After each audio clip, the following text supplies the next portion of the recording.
আল আমিন TV Bangla subscribe করে সাথে থাকুন, জীবনকে সুন্দর করুন।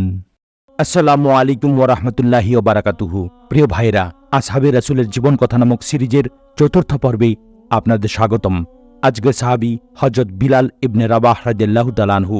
আবু আব্দুল্লাহ বিলাল তার নাম, পিতা রাবাহ এবং মাতা হামাজাহ, হাবশী বংশোদ্ভূত কৃতদাস। তবে মক্কায় জন্মলাভ করেছিলেন। বনু জুমাহ ছিল তাদের মনিব। হাবশী দাস হিসাবে তার বাহ্যিক রং কালো হলেও অন্তর ছিল দারুণ স্বচ্ছ। আরবের গৌরবনের লোকেরা যখন আভিজাত্যের ও কৌলিন্যের বিভ্রান্তিতে লিপ্ত হয়ে হকের দাওয়াত অস্বীকার করে চলেছিল, তখনই তার অন্তর ঈমানের আলোয় উদ্ভাসিত হয়ে উঠেছিল। অল্প কিছু লোক দাওয়াতে হক কবুল করলেও যে 7 ব্যক্তি প্রকাশ্য ঘোষণার দুঃসাহস দেখিয়েছিলেন, তাঁদের মধ্যে এ হাবশী গোলাম অন্যতম। চিরকালই দুর্বলরা অত্যাচার উৎপীড়নের শিকার হয়ে থাকে। বিলাল সামাজিক অবস্থানের কারণে তার উপর অবর্ণনীয় দুঃখ কষ্ট নেমে আসে। শান্তি ও যন্ত্রণার নানা রকম অনুশীলনের মাধ্যমে তার সবর ও ইস্তিককালের পরীক্ষা নেওয়া হয়েছে। গলায় উত্তপ্ত বালু, পাথরকুচি ও জ্বলন্ত অঙ্গারের ওপর তাকে শুইয়ে দেয়া হয়েছে। গলায় রশি বেঁধে ছাগলের মতো শিশুরা মক্কার অলিতে গলিতে টেনে নিয়ে বেরিয়েছে।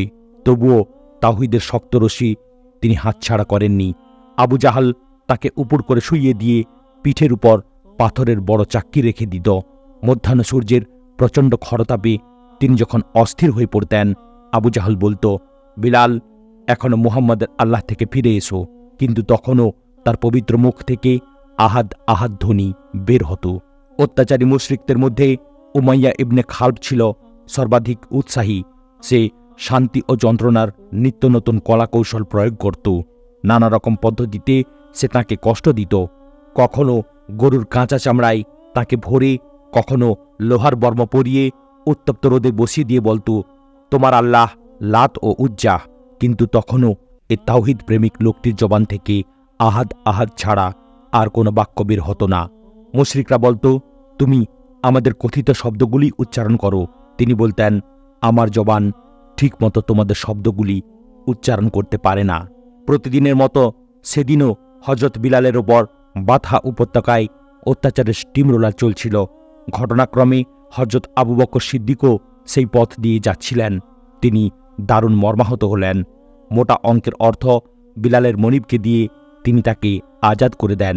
এ খবর শুনে রাসূলুল্লাহ সাল্লাল্লাহু আলাইহি সাল্লাম বললেন, আবু বকর, আমাকেও তুমি এ কাজে শরিক করে নাও। তিনি আরজ করলেন, ইয়া রাসূলুল্লাহ, আমি তো তাকে আজাদ করেই দিয়েছি। মক্কা থেকে হিজরাত করে মদিনায় তিনি হযরত সাদ ইবনে খুসাইমা রাদিয়াল্লাহু তাআলা আনহুর অতিথি হলেন। হযরত আবু রুহাইয়া আব্দুল্লাহ ইবনে আব্দুর রহমান খাসআমি রাদিয়াল্লাহু তাআলা আনহুর সাথে তাঁর ভ্রাতৃ সম্পর্ক স্থাপিত হল। তাঁদের দুজনের মধ্যে গভীর সম্পর্ক সৃষ্টি হয়। দ্বিতীয় খলিফা হযরত উমর ফারুকের সময়ে হযরত বিলাল সিরিয়া অভিযানে অংশগ্রহণের সিদ্ধান্ত নিলেন। খলিফা উমর রাদিয়াল্লাহু তাআলা আনহু জিজ্ঞেস করলেন, বিলাল, তোমার ভাতা কে উঠাবে? জবাব দিলেন আবু রুয়াইহা। রাসূলুল্লাহ সাল্লাল্লাহু আলাইহি সাল্লাম আমাদের দুজনের যে ভ্রাতৃ সম্পর্ক কায়েম করে দিয়েছিলেন, তা কখনো বিচ্ছিন্ন হতে পারে না। হিজরাতের আগ পর্যন্ত মক্কায় ইসলাম ছিল দুর্বল। হিজরাতের পর মদিনায় তা সবল হয়ে দাঁড়ায়। এই মাদানী জীবনের সূচনা থেকেই ইসলামী আচার আচরণ ও সাংস্কৃতিক কর্মকাণ্ডের মূল ভিত্তির স্থাপনা শুরু হয়। মসজিদ প্রতিষ্ঠা, 5 ওয়াক্ত নামাজ এবং নামাজের জন্য আজানের প্রচলন হল। হযরত বিলাল প্রথম ব্যক্তি, আজানের দায়িত্ব যার উপর অর্পিত হয়। বিলালের উচ্চ ও হৃদয়গ্রাহী আজান ধ্বনি শুনে নারী, পুরুষ, কিশোর, যুবক, বৃদ্ধ নির্বিশেষে কেউ ঘরে স্থির থাকতে পারত না। মসজিদে তাওহীদের ধারক বাহকদের ভিড় জমে উঠলে তিনি রাসূলুল্লাহ সাল্লাল্লাহু আলাইহি সাল্লামের দরজায় গিয়ে আওয়াজ দিতেন, হাইয়া আলাস সালাহ, হাইয়া আলাল ফালাহ, আসসালাহ ইয়া রাসূলুল্লাহ। হে আল্লাহ রাসূল, নামাজ উপস্থিত। রাসূল সাল্লাল্লাহু আলাইহি সাল্লাম বেরিয়ে আসতেন। বিলাল তাকবীর দিতেন। কোনোদিন হযরত বিলাল মদিনায় উপস্থিত না থাকলে হযরত আবু মাহজুরা এবং হযরত আমর ইবনে উম্মে মাকতুম রাদিয়াল্লাহু তাআলা আনহুমা তাঁর দায়িত্ব পালন করতেন। বিলাল রাদিয়াল্লাহু তাআলা আনহু সাধারণত সুবহে সাদিক হওয়ার আগেই ফজরের আজান দিতেন। এ কারণে সকালে 2 বার আজান দেওয়া হতো। শেষের আজান দিতেন হযরত আমর ইবনে উম্মে মাকতুম রাদিয়াল্লাহু তাআলা আনহু। এজন্য রমজান মাসে হযরত বিলালের আজানের পর পানাহার জায়েজ ছিল। রাসূলুল্লাহ সাল্লাল্লাহু আলাইহি সাল্লামের মদিনায় অবস্থান বা সফরের সময় উভয় অবস্থায় বিলাল ছিলেন তার বিশেষ মুয়াজ্জিন। একবার রাসূলুল্লাহ সাল্লাল্লাহু আলাইহি সাল্লামের কোনো এক সফরে পথ চলতে চলতে রাত হয়ে গেল। সাহাবাদের কেউ কেউ আরজ করলেন, ইয়া রাসূলুল্লাহ সাল্লাল্লাহু আলাইহি ওয়াসাল্লাম, এখানে কোথাও রাত্রি যাপনের জন্য তাঁবু গাড়ার হুকুম দিলে ভালো হতো। রাসূলুল্লাহ সাল্লাল্লাহু আলাইহি সাল্লাম বললেন, আমার ভয় হচ্ছে ঘুম তোমাদের নামাজ থেকে উদাসীন করে না দেয়। হযরত বিলাল সকলকে ঘুম থেকে জাগিয়ে তোলার দায়িত্ব নিলেন। রাসূলুল্লাহ সাল্লাল্লাহু আলাইহি সাল্লামের অনুমতি পেয়ে সবাই তাঁবু গেড়ে বিশ্রামে গা এলিয়ে দিলেন। এদিকে বিলাল রাদিয়াল্লাহু তাআলা আনহু অধিক সতর্কতার সাথে হাওদার কাঠের সাথে হেলান দিয়ে শুভে সাদিকের প্রতীক্ষায় থাকলেন। কিন্তু ঘটনাক্রমে এ অবস্থায় তার চোখ বন্ধ হয়ে এলো এবং গভীর ঘুমে এমন অচেতন হয়ে পড়লেন যে সূর্যোদয়ের আগে আর চেতনা ফিরে এলো না। রাসূলুল্লাহ সাল্লাল্লাহু আলাইহি সাল্লাম ঘুম থেকে জেগে সর্বপ্রথম বিলালকে জিজ্ঞেস করলেন, তোমার দায়িত্ব পালনের কি হলো? বললেন, ইয়া রাসূলুল্লাহ, আজ আমি এমনভাবে ঘুমিয়ে পড়েছিলাম যে এমনটি আমার সাধারণত হয় না। রাসূলুল্লাহ সাল্লাল্লাহু আলাইহি সাল্লাম বললেন, আল্লাহ যখন ইচ্ছা তোমাদের রূহ অধিকার করে নেন, আবার যখন ইচ্ছা তা ফিরিয়ে দেন। উঠে আজান দাও এবং লোকদের নামাজের জন্য সমবেত করো। হযরত বিলাল রাদিয়াল্লাহু তাআলা আনহু প্রধান সকল যুদ্ধেই শরীক ছিলেন। বদর যুদ্ধে তিনি ইসলামের এক মস্ত বড় দুশমন উমাইয়া ইবনে খালবকে হত্যা করেন। মক্কায় যারা বিলালের উপর নির্যাতন চালাত, এই উমাইয়া ছিল তাদের অন্যতম। মক্কা বিজয়ের দিনে তিনি রাসূলুল্লাহ সাল্লাল্লাহু আলাইহি ওয়াসাল্লামের সঙ্গী ছিলেন। রাসূলুল্লাহ সাল্লাল্লাহু আলাইহি সাল্লামের সাথে তিনিও কাবার অভ্যন্তরে প্রবেশে সৌভাগ্য লাভ করেন। রাসূলুল্লাহ সাল্লাল্লাহু আলাইহি সাল্লামের নির্দেশে কাবার ছাদের উপর দাঁড়িয়ে তিনি আজান ধ্বনি উচ্চারণ করেন। রাসূলুল্লাহ সাল্লাল্লাহু আলাইহি সাল্লামের ওফাতের পর হযরত বিলাল রাদিয়াল্লাহু তাআলা আনহু তাঁর প্রতি সর্বাধিক ইহসানকারী ব্যক্তি হযরত সিদ্দিকে আকবর রাদিয়াল্লাহু তাআলা আনহুর নিকট আরজ করলেন, হে আল্লাহর রাসূলের খলিফা, আপনি কি আমাকে আজাদ করেছেন আল্লাহর ওয়াস্তে না আপনার সঙ্গী বানানোর উদ্দেশ্যে? তিনি বললেন, আল্লাহর ওয়াস্তে। বিলাল বললেন, আমি রাসূলুল্লাহ সাল্লাল্লাহু আলাইহি সাল্লামের মুখে শুনেছি মুমিনের উত্তম কাজ হচ্ছে আল্লাহর পথে জিহাদ করা। এ কারণে আমি চাই এই মহান কাজটিকে আমার জীবনের অবিচ্ছেদ্য অংশে পরিণত করতে।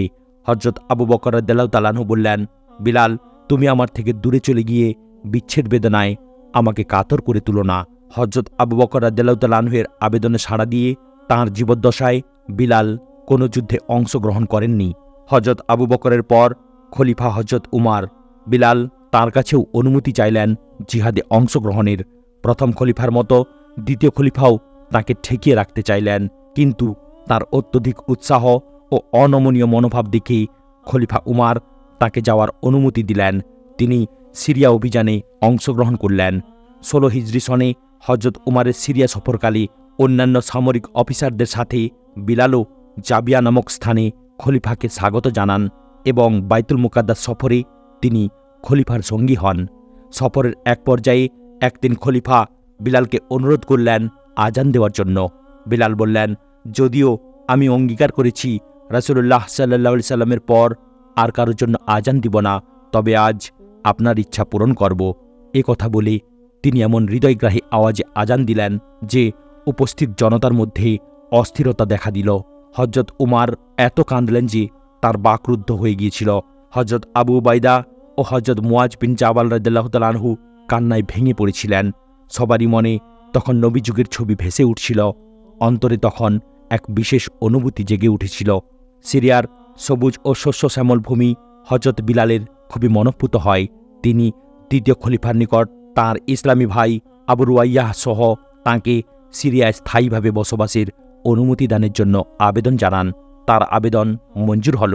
তাঁরা দুজন খাওলান নামক ছোট একটি শহরে বসতি স্থাপন করেন। তাঁদের পূর্বেই এ শহরে বসতি স্থাপন করেছিলেন প্রখ্যাত সাহাবী হযরত আবু দারদা আনসারী রাদিয়াল্লাহু তাআলা আনহুর গোত্র। এখানে তারা দুজন এই গোত্রের দুটি মেয়েকে বিয়ে করে তাদের সাথে বৈবাহিক সূত্রে আবদ্ধ হন। দীর্ঘদিন যাবৎ হযরত বিলাল রাদিয়াল্লাহু তাআলা আনহু সিরিয়ায় বসবাস করতে থাকেন। একদিন স্বপ্নে দেখলেন রাসূল সাল্লাল্লাহু আলাইহি সাল্লাম বলছেন, বিলাল, এমন নিরস জীবন আর কতকাল? আমার জিয়ারতের সময় কি তোমার এখনো হয়নি? এ স্বপ্ন তার প্রেম ও ভালোবাসার ক্ষত আবার তাজা করে দিল। তক্ষুনি তিনি মদিনা রওয়ানা হলেন এবং পবিত্র রওজা মোবারকে হাজির হয়ে জবাই করা মোরগের মতো ছটফট করতে লাগলেন। রাসূলুল্লাহ সাল্লাল্লাহু আলাইহি সাল্লামের কলিজার টুকরা হযরত হাসান ও হুসাইন রাদিয়াল্লাহু তাআলা আনহুমাকে জড়িয়ে ধরে আদর করতে থাকেন।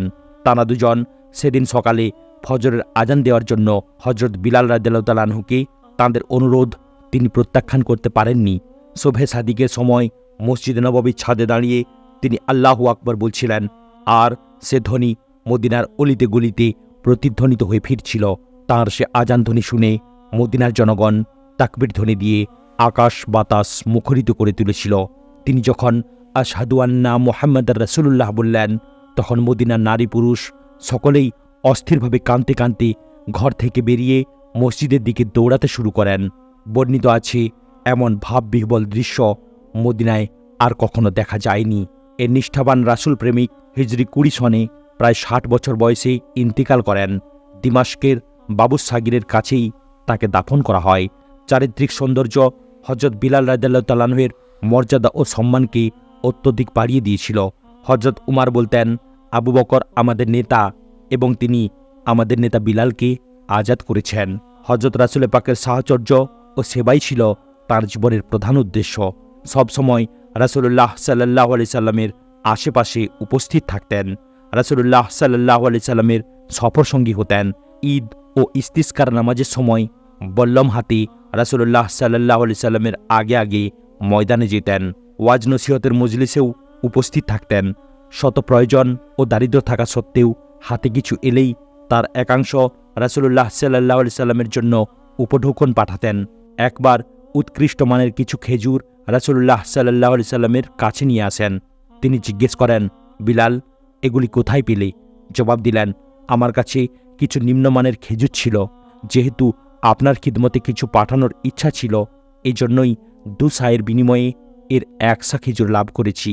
রাসূলুল্লাহ সাল্লাল্লাহু আলাইহি সাল্লাম বললেন, হায় হায়, এমন করো না, এ তো এক ধরনের সুদ। যদি তোমাকে খরিদ করতেই হতো তাহলে প্রথমে তোমার খেজুরগুলি বিক্রি করে দিতে এবং সেই অর্থ দিয়ে এগুলি খরিদ করতে। মক্কায় যে অত্যাচার ও উৎপীড়ন হযরত বিলাল সহ্য করেছিলেন, তার দ্বারাই তাঁর সহ্যশক্তি, ধৈর্য ও দৃঢ়তার পরিচয় পাওয়া যায়। তিনি ছিলেন অত্যন্ত বিনয়ী। কেউ তার কোনো গুণের কথা কেউ তাঁর কোনো গুণের কথা বললে বলতেন, আমি তো শুধু একজন হাবশী। কাল পর্যন্তও যে দাস ছিল।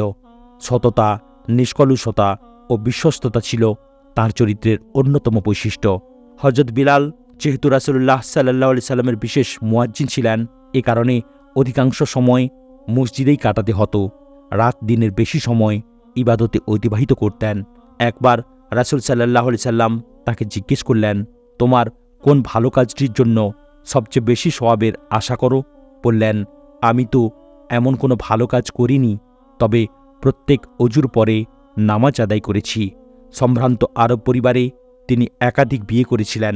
হযরত আবু বকরের কন্যার সাথে রাসূল সাল্লাল্লাহু আলাইহি ওয়াসাল্লাম নিজে বিয়ে দিয়েছিলেন।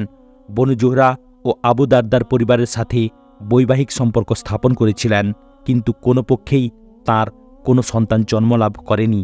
সহিহ ইবনে খুজাইমা গ্রন্থে বর্ণিত হয়েছে, একদিন রাসূল সাল্লাল্লাহু আলাইহি সাল্লাম বিলালকে ডেকে জিজ্ঞেস করলেন, বিলাল, কিসের বদৌলতে তুমি আমার আগেই জান্নাতে পৌঁছে গেলে? গত রাতে আমি জান্নাতে প্রবেশ করে তোমার খসখসা আওয়াজ শুনতে পেলাম। বিলাল বললেন, ইয়া রাসূলুল্লাহ, আমি কোনো গুনাহ করলেই 2 রাকাত নামাজ আদায় করি, আর অজু চলে গেলে তখনই আবার অজু করে আমি 2 রাকাত নামাজ আদায় করে থাকি। আজ এখানেই সমাপ্ত হলো।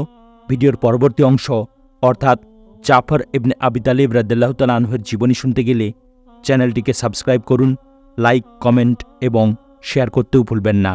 আসসালামু আলাইকুম ওয়া রাহমাতুল্লাহি ওয়া বারাকাতুহু।